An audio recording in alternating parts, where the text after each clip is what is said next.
Shalom HCC Families, Anda sedang menyaksikan Saat Teduh dari Home Community Church edisi hari ini. Mari persiapkan hati dan pikiran saudara untuk bersungguh-sungguh memuji menyembah Tuhan, berdoa, dan mendengarkan firman. Kami berdoa lewat Saat Teduh ini, saudara diberkati dan diubahkan Tuhan. Selamat menyaksikan. Shalom, selamat pagi HCC Families, apa kabar? Saya berharap sepanjang hari ini kita bisa mengalami Tuhan secara pribadi. Tapi sebelum kita memulai aktivitas kita sepanjang hari, mari kita memuji Tuhan dulu. Saya mau membacakan satu ayat yang terdapat di Yohanes 3. Ayat ini sangat menguatkan buat saya karena cinta Tuhan buat saya dan saudara. Karena begitu besar kasih Allah akan dunia ini sehingga Ia telah mengaruniakan anaknya yang tunggal, supaya setiap orang yang percaya kepadanya tidak binasa melainkan beroleh hidup yang kekal. Amin. Apapun keadaan saudara pagi hari ini, apapun yang mengganjal di hati saudara, Tuhan Yesus selalu baik, cintanya selalu baru setiap hari. Untuk itu mari bersyukur. Mari bersyukur.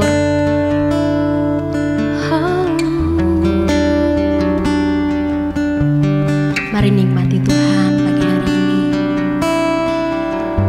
Sebab cintanya luar biasa. Engkau baik Tuhan. Terima kasih.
Shalom keluarga sesi yang diberkati Tuhan. Bersyukur kita ada di hari pertama di minggu ini, ya, tanggal 5 hari Senin. Bersyukur kita sehat, kita diberkati Tuhan. Saya percaya kita semua pasti dikuatkan Tuhan waktu kita ibadah kemarin hari Minggu. Karena ibadah selalu mendatangkan kebaikan buat kita. Ibadah akan membangun manusia rohani kita. Ibadah akan membuat kita semakin kuat di dalam Tuhan karena ada firman Tuhan yang menguatkan kita. Saya ingin pastikan bahwa firman Tuhan tentang selfless yang kita baru pelajari di selama saat teduh ini dan hari Minggu kemarin, semoga menguatkan kita, mengubahkan cara pandang paradigma kita untuk jadi pribadi yang jauh lebih baik. Puji Tuhan, saudara, beberapa hari kemarin di saat teduh mulai tanggal 1 kita sudah belajar tentang selfless dari tokoh-tokoh Alkitab, dari seorang Yusuf, gimana dia tidak mementingkan dirinya sendiri. Selflessnya dia membuat dia akhirnya menjadi kesayangan, bahkan kesukaan banyak orang. Kita belajar dari Daud gitu ya, kita belajar dari Nuh, saudara. Dan hari ini kita akan belajar dari seorang murid Yesus yang sangat dekat dengan Yesus, yang berpengaruh besar di dalam pelayanan setelah Yesus sudah tidak ada, yaitu Petrus. Nah, apa kita bisa pelajari dari selfless seorang Rasul Petrus? Mari kita lihat dalam kitab Injil Matius pasal yang keempat, di ayat yang ke-18 sampai ayat yang ke-20. Dikatakan begini, dan ketika Yesus sedang berjalan menyusuri danau Galilea, ia melihat dua orang bersaudara, yaitu Simon yang disebut Petrus dan Andreas dan saudaranya. Mereka sedang menebarkan jala di danau sebab mereka penjala ikan. Jadi pastikan pekerjaan mereka adalah penjala ikan dan mereka bersaudara semua. Lalu Yesus berkata kepada mereka, "Mari ikutlah aku dan kamu akan kujadikan penjala manusia." Jadi Yesus terus memberikan sebuah ajakan, panggilan kepada mereka untuk ikut Yesus dan mengubah pekerjaan mereka, ya, mengubah hidup mereka dari seorang penjala ikan menjadi penjala manusia. Tentunya ini masih membingungkan buat seorang Petrus yang dari kecil dia ada di pinggir danau Galilea dan pekerjaan adalah menjadi nelayan, menjala ikan. Tiba-tiba dia disuruh jadi penjala manusia. Tentunya itu membuat dia bingung. Mungkin dia tidak mengerti ini apa, kenapa, bagaimana caranya, apa yang harus saya lakukan. Mungkin dia belum tahu apapun yang harus dia kerjakan. Jadi mari kita lihat respon ayat yang ke-20. Lalu mereka pun meninggalkan jalannya dan mengikuti Yesus. Nah, mari kita lihat dari sini, meskipun Petrus tidak mengerti apa yang harus dia lakukan, dia tidak mengerti seperti apa menjadi penjala manusia itu karena dia adalah penjala ikan.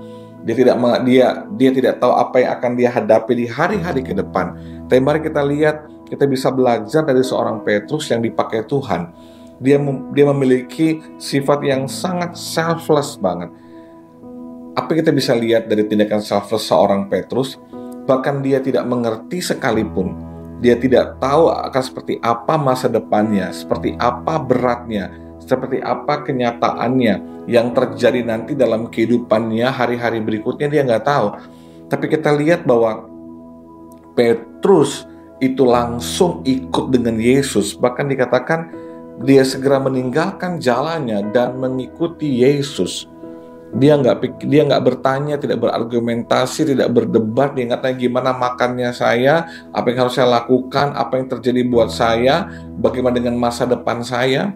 Dia nggak tanya semua itu. Dia hanya ikut Yesus, tinggalkan jalannya dan pergi melayani bersama dengan Yesus.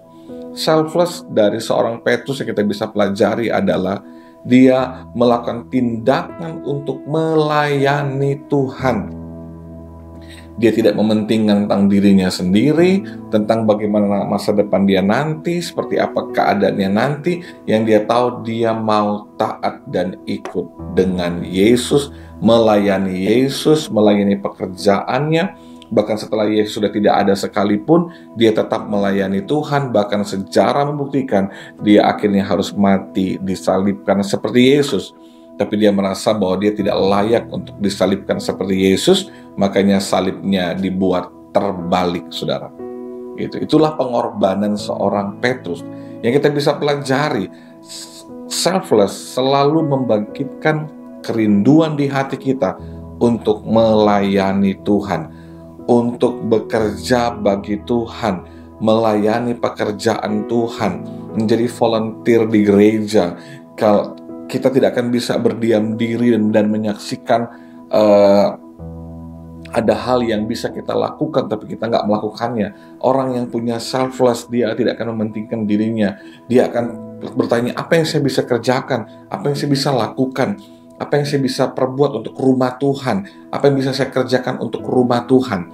Saya percaya bahwa setiap kita pasti punya talenta. Tidak ada orang yang bilang bahwa saya nggak bisa apa-apa, Pak. Hidup saya nggak bisa apa-apa. Apa yang saya bisa kerjakan buat Tuhan? Ada, saudara, semua ada. Di gereja ini, di rumah ini, kita punya begitu banyak bidang yang dimana kita bisa melayani sebagai seorang volunteer, dimana kita bisa menunjukkan sifat atau nilai selfless ini dalam kehidupan kita sebagai jemaat dalam sebuah gereja. Kita bisa melayani Tuhan. Ada yang tidak bisa berkhotbah, tidak bisa menyanyi, mungkin dia tidak bisa mengurus acara, tapi dia bisa mengatur motor. Makanya di gereja ini ada volunteer bagian parking, ada bagian keamanan, ada guru-guru sekolah minggu, bahkan dalam tim guru sekolah minggu pun ada guru yang sangat aktif, padahal dia tidak bisa mengajar, dia kurang lihai, kurang mahir untuk mengajar, dia tahu keterbatasannya, tapi dia punya nilai yang sangat selfless, dia ingin sekali melayani Tuhan. Apa yang dia kerjakan? Dia membantu bagaimana memanage keuangan, bagaimana mengatur kebutuhan-kebutuhan akan pelayanan sekolah minggu, dan dia bisa membantu mereka di area itu untuk bisa mencari dukungan dana, support dana dari beberapa orang untuk bisa mendukung pelayanan daripada sekolah minggu. Ada orang yang memang dia mungkin tidak bisa melakukan banyak hal, dia kurang mahir dalam berbicara, tetapi dia bisa menjaga keamanan di mana jemaat datang, turun dari mobil, turun dari motor, mengatur mereka bisa masuk ke gereja, melihat keadaan situasi agar jemaat bisa beribadah dengan lebih nyaman lagi. Itu juga sebuah tindakan melayani Tuhan. Di gereja ini ada tim hospitality yang mengatur makanan untuk semua volunteer, bahkan untuk mengurus kalau ada tamu-tamu gereja yang datang. Itu pun pelayanan. Orang yang punya nilai selfless, dia tidak akan berdiam diri dengan talenta, kemampuan yang dia miliki. Mungkin itu hanya jabat tangan jemaat, shalom, apa kabar, Tuhan berkati, selamat hari Minggu. Itu pun sebuah pelayanan. Tindakan-tindakan pelayanan kita itu adalah bukti bahwa ada nilai selfless di dalam diri kita. Keluarga HCC, jemaat Tuhan, pemirsa yang saya kasihi lewat YouTube, lewat Saat Teduh pagi hari ini. Mari kita memberikan diri kita untuk bisa melayani Tuhan. Mungkin kita berkata, Pak Pendeta, saya akan melayani Tuhan lewat pekerjaan saya di luar sana, lewat bisnis saya. Saya setuju dengan saudara. Bisnis saudara, pekerjaan saudara adalah mimbar pelayanan saudara juga. Tetapi sebagai eklesia, sebagai tubuh Kristus, kita yang ada di rumah Tuhan, kita wajib juga berkontribusi di dalam rumah Tuhan. Sebagai sebuah keluarga rohani, saudara bagian daripada keluarga HCC. Ini adalah keluarga rohani saudara. Saudara tinggal dalam satu rumah yang namanya Home Community Church, itu rumah rohani saudara. Nah, di rumah rohani inilah kita harus berkontribusi. Seperti saudara ada tinggal di rumah orang tua saudara, bukankah saudara berkontribusi di situ? Apabila rumah dalam keadaan kotor, berantakan, ada yang perlu saudara angkat, saudara perbaiki, saudara rapikan, kita pasti akan melakukannya. Kenapa? Karena ini rumah saya, ini keluarga saya. Saya akan melakukan hal-hal yang bisa menolong keluarga saya, karena saya bagian daripada rumah ini. Ini rumah rohani saudara, ini keluarga rohani saudara. Mari berkontribusi di dalamnya, melakukan pelayanan sebagai seorang volunteer. Karena waktu kita melayani sesama kita sedang menunjukkan bagaimana kita sedang melayani Tuhan, mengasihi Tuhan. Saya berdoa agar nilai-nilai ini tertanam di hidup kita. Bagi saudara mungkin tertanam di sebuah gereja lokal dimanapun saudara berada, berkontribusilah saudara di gereja lokal saudara. Tanya kepada gembala saudara, apa yang saya bisa kerjakan? Saya punya talenta ini, saya punya kemampuan ini yang bisa saya lakukan, ini yang bisa saya kerjakan. Saya percaya pasti akan ada tempat di mana saudara bisa memaksimalkan potensi saudara untuk menunjukkan bagaimana saudara selfless, saudara mementingkan hidup orang lain, pekerjaan Tuhan, so peduli dengan rumah Tuhan. Saya percaya semakin kita melayani Tuhan dengan sungguh-sungguh, ada berkat Tuhan, ada pertolongan, ada kekuatan daripada Tuhan. Kita nggak bisa membalas semua kebaikan Tuhan selain dengan kita melayani Tuhan. Nggak perlu jadi seorang full timer, nggak perlu jadi seorang pendeta dengan sepenuh waktu ada di rumah Tuhan, tapi dengan melayani Tuhan setiap hari Minggu di home saudara, di departemen-departemen yang ada, sudah menunjukkan bagaimana selfless kepada Tuhan. Kita bisa belajar dari Petrus dengan tindakannya melayani Tuhan, karena Roh Kudus yang bekerja di hidup dia. Tuhan berkati kita semua. Saya berdoa untuk saudara semua agar sepanjang minggu ini Tuhan menolong saudara, Tuhan menguatkan saudara, Tuhan menjamah hidup saudara, Tuhan buat mujizat di hidup saudara, ada kesembuhan, ada pemulihan bagi hidup saudara. Mari arahkan hatimu kepada Tuhan. Saya berdoa bagi semua jemaat. Aku berdoa bagi setiap kami yang mengikuti saat teduh pagi hari ini. Roh Kudus jamah setiap kami, lawat setiap hati kami, sentuh kami dengan kasih-Mu. Aku berdoa biar nilai selfless ini tertanam dengan kuat di hidup kami dan berbuah banyak agar kami mau mulai melayani Tuhan, terlibat berkontribusi dalam rumah Tuhan, dalam keluarga Tuhan, di tempat ini, di rumah kami, di mana kami tertanam, maupun di gereja dimanapun kami tertanam sebagai jemaat Tuhan. Berkati kami, ada kerinduan yang besar di hati kami untuk berkontribusi di rumah Tuhan, untuk melayani sebagai satu tubuh Kristus. Bapakku berdoa biar sepanjang minggu ini kami diberkati, kami sehat, kami kuat, keluarga kami bahagia, suami istri diberkati, ada cinta, ada kasih sayang di tengah-tengah keluarga, ada cinta dan kasih sayang di tengah-tengah suami istri, orang tua, anak. Pulihkan kami, ada mujizat dan kesembuhan, pemulihan Tuhan terjadi buat kami. Dalam nama Yesus, bersyukur berdoa yang percaya Tuhan jamah kami. Haleluya. Mari sama-sama katakan amin. Tuhan berkati setiap keluarga ACC, Tuhan menolong setiap kita semua, tetap kuat dalam Tuhan. Dan kalau renungan ini menguatkan saudara, menyentuh hati saudara, mari share linknya kepada orang lain agar mereka juga bisa dikuatkan lewat saat teduh pagi hari ini. Tuhan berkati, sampai ketemu besok. Shalom. Terima kasih Anda telah menyaksikan Saat Teduh dari Home Community Church. Jika saudara merasa diberkati dengan video ini, mari bagikan video ini ke kerabat atau keluarga saudara, agar semakin banyak orang yang diberkati. Dan agar saudara tidak ketinggalan setiap video terbaru dari HCC, silakan tekan tombol subscribe dan nyalakan notifikasi. Sampai ketemu di video berikutnya. Tuhan Yesus memberkati.